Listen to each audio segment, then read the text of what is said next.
Nesse vídeo vamos falar sobre as sequelas da iodoterapia ou radioiodoterapia. Esse tratamento consiste em utilizar uma pequena dose de iodo radioativo que vai destruir células foliculares da tireoide ou células do câncer de tireoide derivado dessas células foliculares, que seria o câncer papilífero, o carcinoma papilífero e o carcinoma folicular. Então, esse tratamento é um tratamento seguro, é um tratamento bastante eficaz, que tem baixos índices de complicações, a maioria dos pacientes tolera bem o tratamento, e ele é utilizado em duas situações. No hipertireoidismo, então a tireoide que está grande, produzindo muitos hormônios, a gente utiliza a iodoterapia, e nos pacientes com câncer de tireoide, que a gente quer evitar metástases ou até tratar metástases, sempre feito após a cirurgia, porque se a pessoa ainda tem a tireoide, a iodoterapia vai ser absorvida pela tireoide e não pelo câncer. Então, no câncer, primeiro faz a cirurgia e depois a iodoterapia, né? Então, sobre sequelas, né, esse tratamento é um tratamento que ele exige um preparo para que o corpo absorva a maior quantidade de iodo, e depois que você toma o iodo, existem os próprios efeitos do tratamento em si.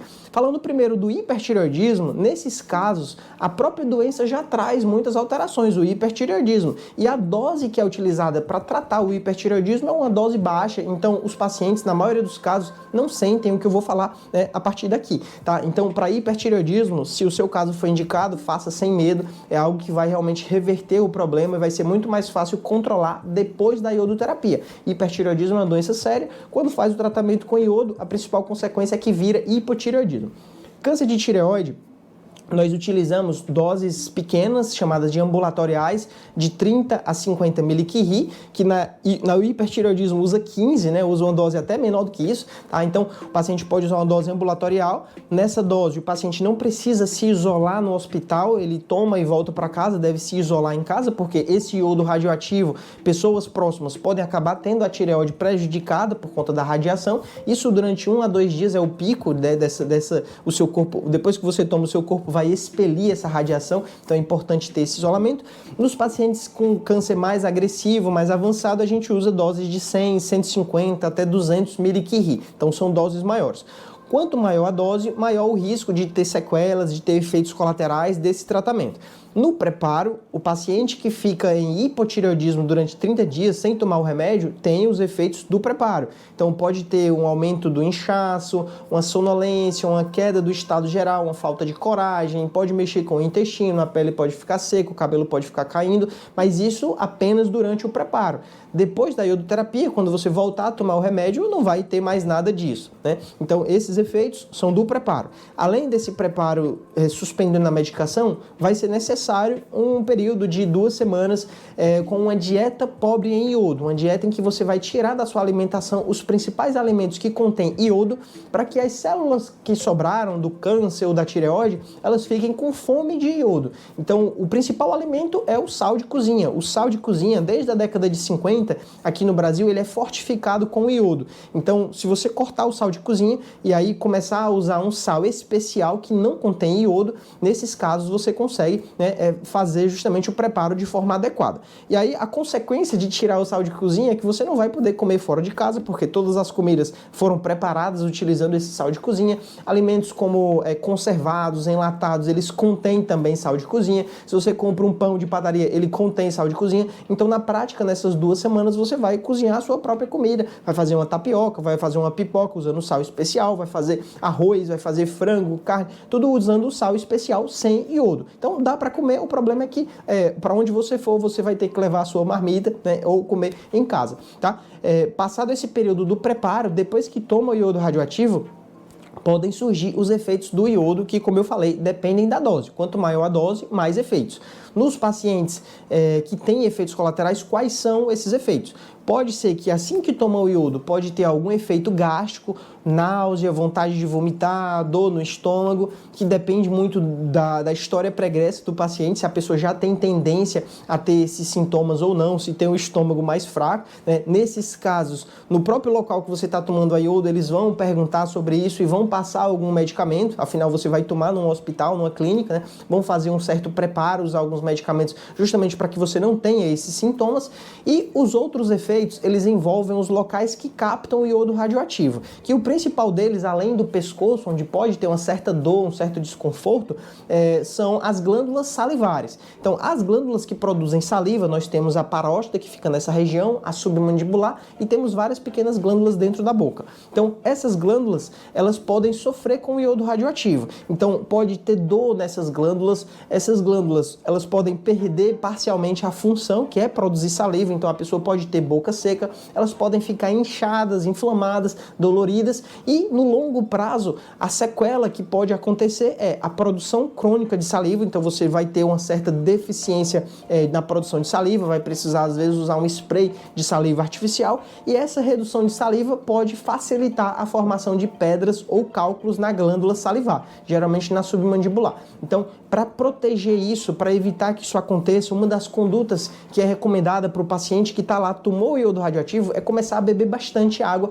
para meio que estimular a produção de saliva e meio que proteger essa glândula. Outro cuidado é chupar frutas cítricas, limão, laranja, no dia lá da iodoterapia, porque esses alimentos muito azedos, eles também estimulam a produção de saliva. Então, os cuidados lá no dia são esses. Esses cuidados são empíricos, não tem muito embasamento científico, alguns médicos recomendam, outros não. Os pacientes que eu vejo que fizeram isso, pelo menos pelo efeito psicológico, o paciente sentiu melhor, tá? Mas realmente tem uma certa lógica, faz algum sentido, então ao invés de não fazer nada, é melhor usar.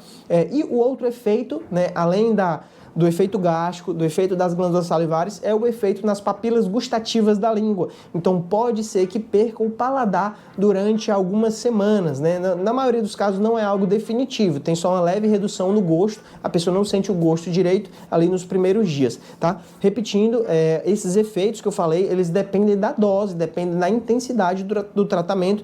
A maioria dos pacientes não costuma ter tudo isso, a maioria dos pacientes tem sintomas bem leves. Quando eu comento com pacientes, na maioria dos casos, o preparo ele é mais intenso do que a própria sequela, tá? Então, se no seu caso foi indicado esse tratamento, realmente tem o benefício, né, de reduzir as chances desse câncer voltar, tá?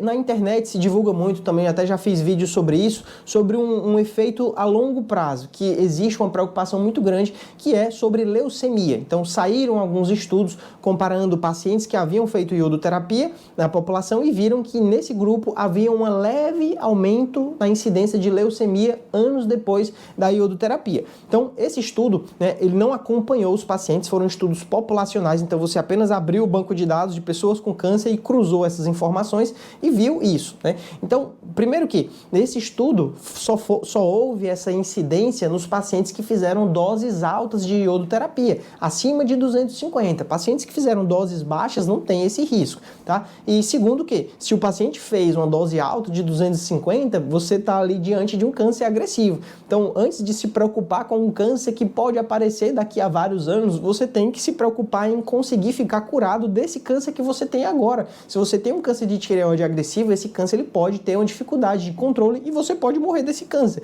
Então a gente não fica se pensando tanto lá na frente por causa de um estudo. Qual é a utilidade desse estudo, né? Esse estudo, ele é, na verdade, mais importante para médicos que indicam iodoterapia para todos os casos, como se fosse vitamina, como se fosse algo isento de risco. Então esse estudo, ele veio nesse sentido, para você não ficar mandando todos os pacientes fazer iodoterapia, mas apenas usar essa arma com moderação, usar realmente nos casos em que vai ter ali um benefício, tá? Então é algo que você deve conversar com o seu médico. Se você tem dúvidas se o seu caso realmente precisa fazer esse tratamento e qual é a dose, qual é o preparo, é melhor que você procure uma segunda opinião para investigar melhor se realmente vai ter benefício ou não. Mas não fique pensando tanto no que pode acontecer, porque se não fizer, vai ter consequências também, né? Tudo na vida a gente precisa se decidir e escolher qual caminho a gente vai seguir.